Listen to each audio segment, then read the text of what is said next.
नकाब उतारता है, वो चेहरे से नकाब उतर गया सुल्तान के, जो कहता था मैं इंसाफ करूंगा।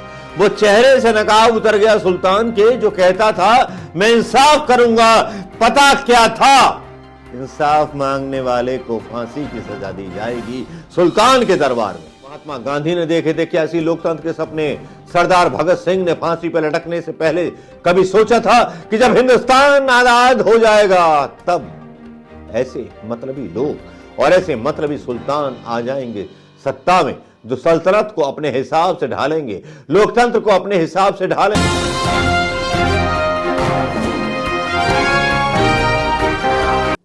दोस्तों नमस्कार। हिंदुस्तान की सल्तनत का सच समझिए, सुल्तान का सच समझिए। जहां एक तरफ ईवीएम पर जंग छिड़ चुकी है, बड़े खुलेआम जंग छिड़ चुकी है ईवीएम पर, और वकील भी आ गए हैं, सैनिक भी आ गए हैं, सब कुछ आ गए हैं। इसका एक एपिसोड आराम से बनना है, आधे घंटे का बना रखा है, डाल दूंगा। हर खबर पर मेरी नजर है, हर खबर पर मेरा ध्यान है।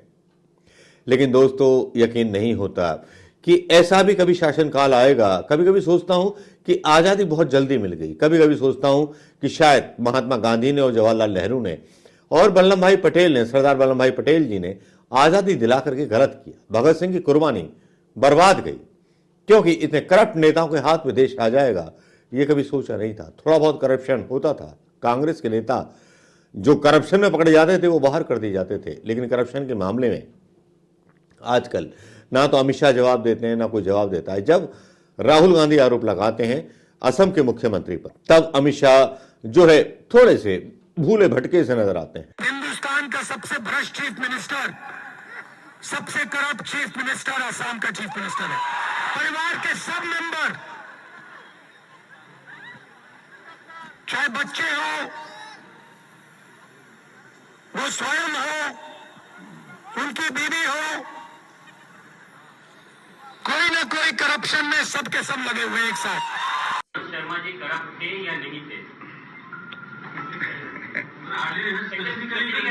चलो भैया,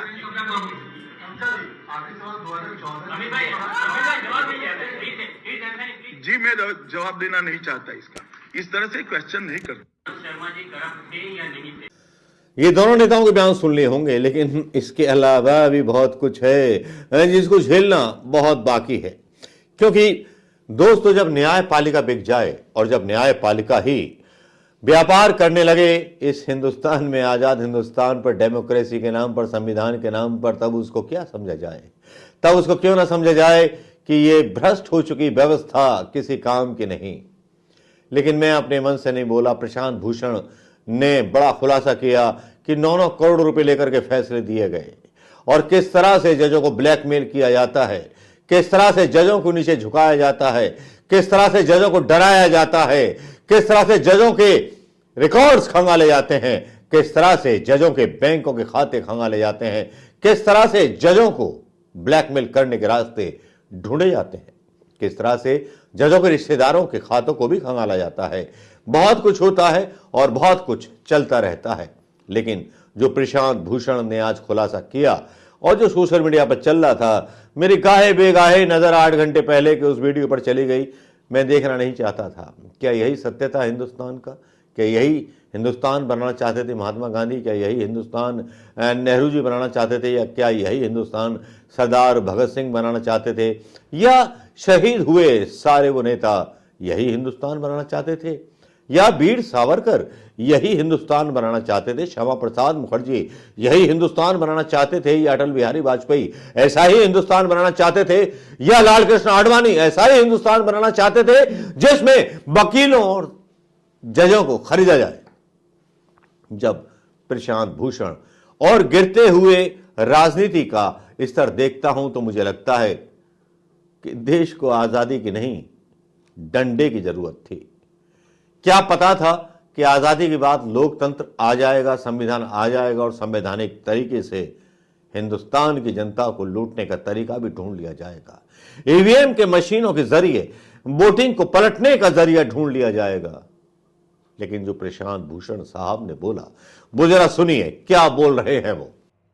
के आधार पर ब्लैकमेल करते हैं, कह देते हैं कि देखिए हमारे पास ये है, अब आप सोच लीजिए। नमस्कार मैं रफीकान, आप देख रहे हैं जीवन बेरी।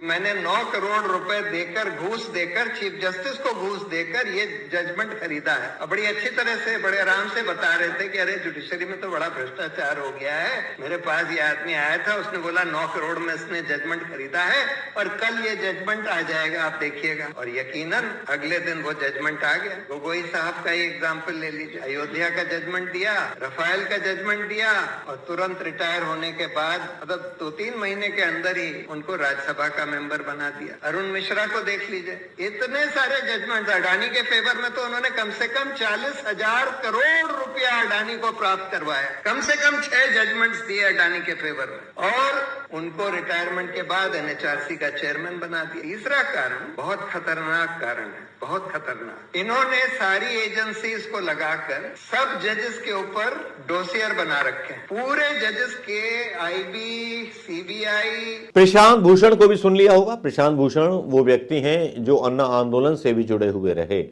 जिन पर आरोप आम आदमी पार्टी से मिले होने के रहे और आम आदमी पार्टी के बहुत सारे नेता बीजेपी में चले गए। लेकिन ये वही प्रशांत भूषण है जिनके पिताजी भी कांग्रेस के खिलाफत करते रहे। लेकिन आज ऐसा क्या हुआ कि प्रशांत भूषण आज जजों के बारे में खुलासा करने लगे कि किस तरह से 9-9 करोड़ रुपए लेकर के और किस तरह से जजों के जो है एक लिस्ट बना ली जाती है, कौन सा जज कितनी रिश्वत ले रहा है, किस जज के पास कितनी संपत्ति है, उसको ब्लैकमेल भी किया जाता है। क्या यही लोकतंत्र था? क्या इसी लोकतंत्र के सपने बापू महात्मा गांधी ने देखे थे? क्या इसी लोकतंत्र के सपने सरदार भगत सिंह ने फांसी पर लटकने से पहले कभी सोचा था कि जब हिंदुस्तान आजाद हो जाएगा तब ऐसे मतलबी लोग और ऐसे मतलबी सुल्तान आ जाएंगे सत्ता में, जो सल्तनत को अपने हिसाब से ढालेंगे, लोकतंत्र को अपने हिसाब से ढालेंगे, चुनाव को अपने हिसाब से ढालेंगे, न्यायपालिका को अपने हिसाब से चलाएंगे। चाहे वो अंबानी पर फैसला हो, अदानी पर फैसला हो, वो अपने हिसाब से आएगा। देखा जाए तो ये सही है, मोदी को वो वरदान हासिल है हिंदुस्तान के करप्शन से, हिंदुस्तान की जनता के करप्शन से। वो वरदान मिल चुके हैं कि वो कुछ भी कर सकते हैं। लेकिन जहां राम मंदिर का जश्न अभी अधूरा पड़ा है, जहां राम मंदिर की विजय की गाथाएं गाई जा रही हैं, वो राम मंदिर जिसको विवादित भूमि से 3 किलोमीटर दूर बनाया जा रहा है, वो विवादित भूमि तो छोड़ दी गई, मुस्लिम पक्षकारों ने भी उसको छोड़ दिया गया, शंकराचार्यों को गाली दी गई, सबको गाली दी गई। क्या हमारा धर्म असहनशील हो गया? ये दूसरा पार्ट है। लोकतांत्रिक सरकार के बाद और संविधान के बाद ये दूसरा पार्ट है धर्म का। जिस धर्म को आजादी है, हर धर्म को आजादी है अपनी बात कहने की, अपने जलूस निकालने की, अपने संप्रदाय के जलूस निकालने की। लेकिन यहां हो क्या रहा है? वो हो रहा है जो देश में कभी ना हुआ, ना कभी होगा। लेकिन प्रशांत भूषण ने जो ये राज खोला, वो शायद प्रधानमंत्री मोदी जी के लिए बहुत बड़ा चैलेंज है। और इतना बड़ा चैलेंज है कि वो उनके चेहरे से वो नकाब उतारता है। वो चेहरे से नकाब उतर गया सुल्तान के, जो कहता था मैं इंसाफ करूंगा। वो चेहरे से नकाब उतर गया सुल्तान के, जो कहता था मैं इंसाफ करूंगा। पता क्या था? इंसाफ मांगने वाले को फांसी की सजा दी जाएगी सुल्तान के दरबार में। और ऐसे ही चलती है आज की डेट में पिछले 10 सालों से हिंदुस्तान की राजनीति। बेरोजगारों के बारे में बात नहीं होती, महिलाओं के या किसी के बारे में बात नहीं होती। राम मंदिर के पीछे सब छुप जाते हैं वादे, इरादे, नाते। भ्रष्टाचार इस कदर बढ़ गया है कि प्रधानमंत्री योजना का एक वीडियो सामने आता है, वो डालता हूं यहां पर, जिसमें 30,000 लेने के बाद बीजेपी का ही कार्यक्रम है, उसी में महिला बोलते 30,000 रुपए ले लिए गए। ये वीडियो भी आपने देख लिया होगा।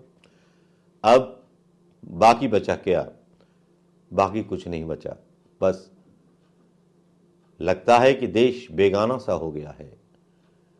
देश में जो हमारे दोस्त थे वो एक ऐसी धारा में बह गए हैं जो अब उन लोगों से नफरत करने लगे हैं जो सवाल करने लगे हैं। क्या सवाल करना गुनाह है? या सवाल करना, देश के बारे में, बेरोजगारों के बारे में पूछना गुनाह है? जबकि ये बात हमें याद रखनी चाहिए कि 135 करोड़ की आबादी में सबसे ज्यादा हिंदू हैं। यही हिंदू सबसे ज्यादा टैक्स देते हैं और सरकार उसका बंटवारा अपने चुनावों के लिए करती है। बात आए समझ में तो इशारा कर दीजिएगा, बात आए समझ में तो इशारा कर दीजिएगा। हम हो गलत हो सकता है, हम हो गलत हो सकता है, लेकिन गाफिल नहीं है, ये भी हमको बतला दीजिएगा।